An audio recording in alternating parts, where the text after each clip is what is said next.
इतिहास में पहली बार जिसको मौत और हार का डर ना हो, जीत उसकी मुकद्दर में तय होती है। यह कहानी है एक ऐसे वीर पराक्रमी योद्धा की जिसने ना सिर्फ पूर्वोत्तर की रक्षा की बल्कि मुगलों के गुरूर को भी कुचल डाला। The legend of Lachit Borphukan. Bharat का वो हिस्सा जहां सूरज सबसे पहले दस्तक देता है।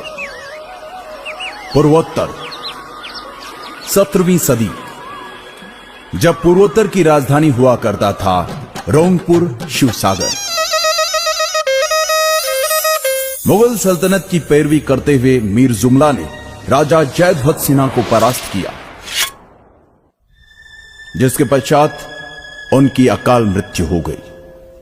समय के गति चक्र के साथ अहोम राज्य के राज सिंहासन पर स्वर्गदेव यानी राजा चक्रध्वज सिन्हा विराजमान हुए, जिन्होंने अपने राज्य के प्रधानमंत्री आटुन बोड़ा गुहाई, जो कि बेहद चतुर, हर काम में निपुण और एक कूटनीतिज्ञ थे, के साथ मिलकर नए दुर्गों का निर्माण किया।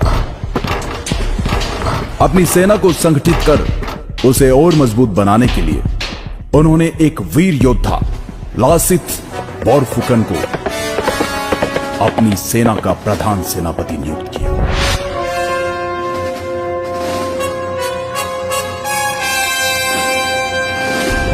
जो कि ऊपरी असम के पहले बोरबरुआ मोमाई तामुली बोरबरुआ के बेटे थे। लासित हर तरह के युद्ध कौशल में सामर्थ्य रखते थे। सेनापति नियुक्त करते वक्त राजा चक्रध्वज सिन्हा ने लासित को एक सोने से निर्मित हैंगडांग यानी तलवार उपहार स्वरूप दी। चक्रध्वज सिन्हा ने धीरे धीरे आसपास के सभी राज्यों से मित्रता के संबंध बनाने शुरू कर दिए और मुगलों के साथ की गई संधियों को तोड़ना शुरू कर दिया। यह सुनकर मुगलों के फौजदार फिरोज खान ने इस विषय को गंभीरता से लेते हुए राजा चक्रध्वज सिन्हा पर दबाव बनाना शुरू किया और चेतावनी दी कि अगर तुमने हमारे साथ की गई संधियों को ठुकराने की कोशिश की तो इसका परिणाम बहुत ही भयानक होगा। उधर इन बातों की परवाह किए बगैर प्रधानमंत्री आटुन बोड़ा गुहाई और प्रधान सेनापति लासित बोरफुकन ने मिलकर पहले छोटी छोटी जगहों पर और फिर अगस्त 1667 को गुवाहाटी पर भी फतह हासिल कर, जिसके तहत मुगलों को पीछे हटने पर मजबूर होना पड़ा। और तब राजा चक्रध्वज सिन्हा ने कहा था, अब मैं सुकून से 2 मुट्ठी चावल खा पाऊंगा। वहीं दिल्ली में बैठे मुगल सल्तनत के बादशाह औरंगजेब को जब इस बात का पता चला तो वो बौखला गया और 19 दिसंबर 1667 को एक विशाल सेना जिसमें 5000 बंदूकधारी, 1000 से अधिक तोपें, नावों का एक बड़ा बेड़ा, 30,000 पैदल सैनिक, 15,000 तीरंदाज और 18,000 तुर्की घुड़सवार शामिल थे, जिसकी कमान उसने राम सिंह के हाथ में देकर कहा, जाओ और जो भी हमारे सामने सर उठाने का साहस करे उसे कुचल डालो। फरवरी 1669 को राम सिंह रंगामाटी आ गया और अपनी विशाल सेना के साथ उसने फिर से गुवाहाटी पर कब्जा कर लिया। तब लाचित ने कहा था कि यह बड़े ही दुख की बात है कि मेरे प्रधान सेनापति रहते हुए मेरा देश भयंकर समस्या से जूझ रहा है। मैं अपने राजा और प्रजा को कैसे इस संकट से मुक्त करूं? कैसे मैं अपने पूर्वजों के मान और सम्मान की रक्षा करूं? उसी दौरान राम सिंह ने एक चाल के तहत बाण के जरिए राजा चक्रध्वज सिन्हा को एक पत्र में लिखा कि लाचित ने हमसे गुवाहाटी खाली करने की एवज में 1 लाख रुपए लिए। एक बार तो राजा को लाचित की ईमानदारी पर शक हुआ, लेकिन प्रधानमंत्री आटुन बोड़ा गुहाई ने समझाया कि लाचित देशभक्त है और यह उनके खिलाफ एक षड्यंत्र मात्र है। लाचित के देशभक्ति की मिसाल इस बात से भी लगाई जा सकती है कि मुगलों पर नजर रखने एवं युद्ध नीति के तहत लाचित ने गुवाहाटी के नजदीक दुर्ग बनाने के काम की जिम्मेदारी अपने मामा को दी थी और कहा कि कल भोर होने से पहले यह दुर्ग तैयार हो जाना चाहिए। मामा ने कहा, आप निश्चिंत होकर आराम करें, सुबह तक काम हो जाएगा। आधी रात को लाचित की बेचैनी बढ़ गई। उनसे रहा नहीं गया और वो दुर्ग का काम देखने चले आए।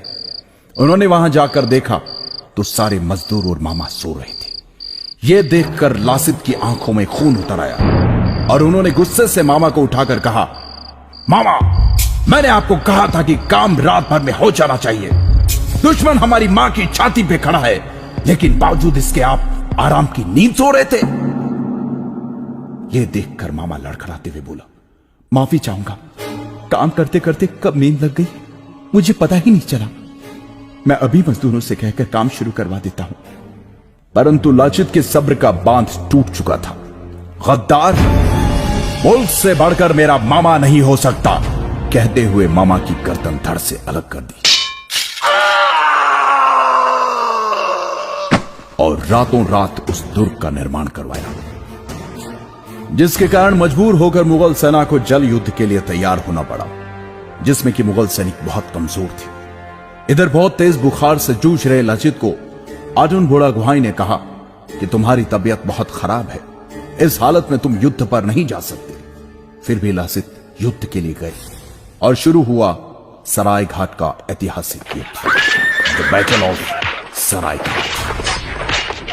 लेकिन क्योंकि लाचित के पास सेना बहुत कम थी, इसलिए लाचित की सेना हारने लगी, युद्ध छोड़कर पीछे हटने लगी। तब लाचित ने अपनी सेना से कहा, हे आसाम के वीर सैनिकों, अगर तुम में से कोई रण छोड़कर जाना चाहता है तो बेशक जाए, लेकिन मेरे राजा ने मुझे दायित्व दिया है, इसलिए जब तक मुझ में प्राण बाकी है मैं लड़ूंगा। अगर मुगल मुझे बंदी बनाकर ले जाना चाहते हैं तो ले जाने दो। तुम जाकर राजा से कह देना कि मैं उनकी आज्ञा का पालन करते हुए आखिरी दम तक लड़ा। यह सुनकर लाचित की अगुवाई वाली सेना में तीव्र ऊर्जा का संचार हुआ और परिणाम मुगलों को मुंह की खानी पड़ी। मुगल सेना पूरी तरह से हार गई। यह देखकर मुगलों के नेतृत्व करने वाले राम सिंह ने नतमस्तक होते हुए कहा, मैंने अपने जीवन काल में अनेकों युद्ध देखे और लड़े, पर ऐसा पराक्रमी वीर योद्धा जो जान से ज्यादा अपनी मातृभूमि से प्यार करे, जो युद्ध के हर क्षेत्र में पारंगत हो, आज पहली बार देख रहा हूं। राजा की जय, सलाहकारों की जय, सेनापति की जय, देश की जय। हे लाचित, तुम्हें कोटि कोटि नमन। पूर्वोत्तर के इस वीर योद्धा को भारतीय इतिहास कभी नहीं भुला सकता। सराय घाट युद्ध विजय प्राप्त करने के 1 साल बाद लंबी बीमारी के चलते इस महान योद्धा का स्वर्गवास हो गया। 1672 में स्वर्गदेव राजा उदय आदित्य सिंघा ने जोरहाट से 16 किलोमीटर दूर हुलुंगपाड़ा में लाचित मैदान का निर्माण करवाया। लाचित बोरफुकन की वीरता और सराय घाट की लड़ाई में असमिया सेना की जीत के उपलक्ष्य में हर साल 24 नवंबर को असम राज्य में लाचित दिवस मनाया जाता है।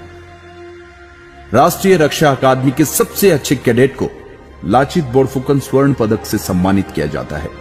वतन के लिए अपने प्राणों की परवाह न करने और असम के इतिहास के निर्माण की नींव कहलाए जाने वाले ऐसे महान योद्धा को शत शत प्रणाम।